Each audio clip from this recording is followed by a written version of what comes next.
Assalamualaikum warahmatullahi wabarakatuh. Selamat pagi, selamat siang, selamat sore, selamat malam, dan salam sejahtera untuk kita semua.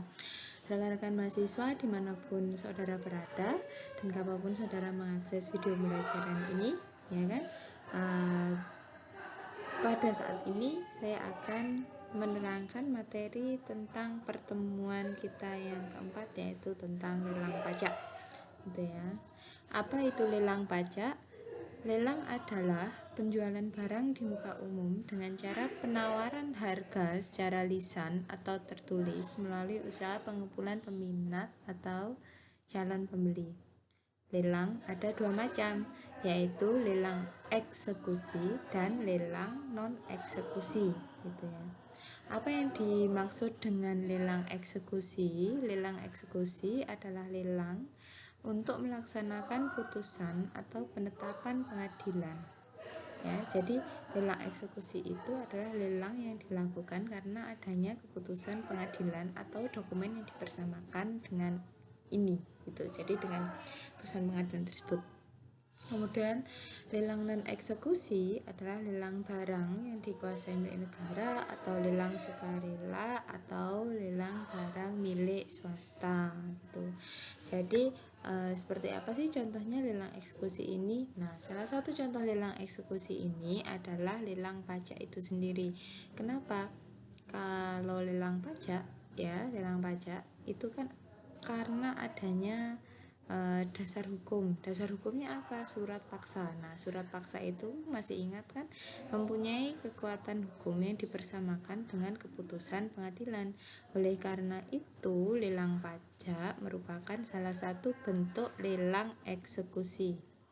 Nah, kemudian ke contoh lelang non eksekusi. Seperti apa contoh lelang non eksekusi? Nah, ini saya rasa saudara-saudara sudah banyak tahu atau mungkin pernah membaca berita ada lelang kostum Batman yang pertama gitu, ya kan? Nah, itu adalah salah satu contoh lelang non eksekusi. Nah, selain itu bisa jadi salah satu contoh lelang non eksekusi ini seperti ini. Jadi misalkan ada sebuah perusahaan yang kemudian dia melelang mobil-mobil bekas dari mobil dinasnya. Nah, ya kan? Nah, lelang seperti ini merupakan salah satu contoh dari lelang non-eksekusi. Nah, sekarang mengenai pelaksanaan waktu lelang pajak. Ya, lelang pajak tidak serta-merta dilakukan begitu saja, tapi selalu didahului dengan pengumuman lelang terlebih dahulu, di mana pengumuman lelang ini dilakukan 14 hari setelah proses penyitaan berlangsung, gitu kan ya. Nah, setelah dilakukan penyitaan lelang, setelah dilakukan pengumuman lelang, ditunggu dulu 14 hari kemudian barulah dilakukan yang namanya lelang, gitu ya. Lelang itu juga ada dua macam, gitu, lelang barang bergerak dan barang tidak bergerak. Nah, kalau lelang barang bergerak itu lelangnya, pengumuman lelang hanya dilakukan satu kali. Tapi untuk barang tidak bergerak, pengumuman lelang dilaksanakan dua kali, seperti itu ya. Kenapa? Karena untuk peminat barang-barang tidak bergerak kan lebih susah daripada lelang bergerak. Coba saudara bayangkan, lebih mudah mana? Melelang rumah, tanah dan bangunan dengan melelang kendaraan bermotor, ya kan? Otomatis lebih cepat melelang kendaraan bermotor ini, ya, atau barang-barang bergerak, ya kan? Atau emas lah, mungkin itu lebih cepat untuk melelangnya daripada rumah dan tanah, seperti itu. Oleh karena itu, kalau misalkan barang bergerak, pengumuman lelangnya dilakukan satu kali, yakni 14 hari setelah penyitaan. Tapi kalau pengumuman barang tidak bergerak itu adalah dua kali. Jadi pengumuman lelang pertama itu dilakukan setelah 14 hari setelah proses penyitaan, kemudian ditunggu lagi 14 hari, ada pengumuman kedua, ditunggu dulu 14 hari baru dilakukan proses pelelangan, seperti itu ya. Nah, apakah pelaksanaan lelang itu masih bisa dibatalkan gitu? Pembatalan putusan lelang itu bisa gitu, asalkan si penanggung pajak melunasi hutang pajaknya. Tapi kalau misalkan nggak mau bayar ya udah tetap dilelang. Nah, sekarang mengenai pelaksanaan lelang gitu kan ya. Dalam pelaksanaan lelang, kepala KPP itu wajib kepala KPP atau yang mewakilinya, ya kita tahu kalau misalnya seorang kepala KPP kan pasti sibuk. Maka di sini saya bilang adalah kepala KPP atau yang mewakilinya itu wajib hadir dalam pelaksanaan lelang. Untuk apa dia harus hadir dalam pelaksanaan lelang? Yang pertama, dia memiliki kewajiban untuk menentukan nilai limit barang, ya kan? Kemudian dia lah yang menentukan barang tersebut dilepas atau tidak gitu. Kemudian dia juga memiliki kewajiban untuk menghentikan lelang apabila dirasa hasil lelang sudah cukup untuk melunasi hutang pajak. Kemudian yang terakhir, kepala KPP atau yang mewakilinya tadi itu berkewajiban untuk menandatangani risalah lelang seperti itu. Nah, dalam pelaksanaan lelang pun ada beberapa orang-orang yang tidak boleh ikut gitu, tidak boleh ikut di lelang. Siapa yang nggak boleh? Ya, kepala KPP, kepala seksi penagihannya, jurusitanya, termasuk istri, keluarga, saudara, keturunan semenda.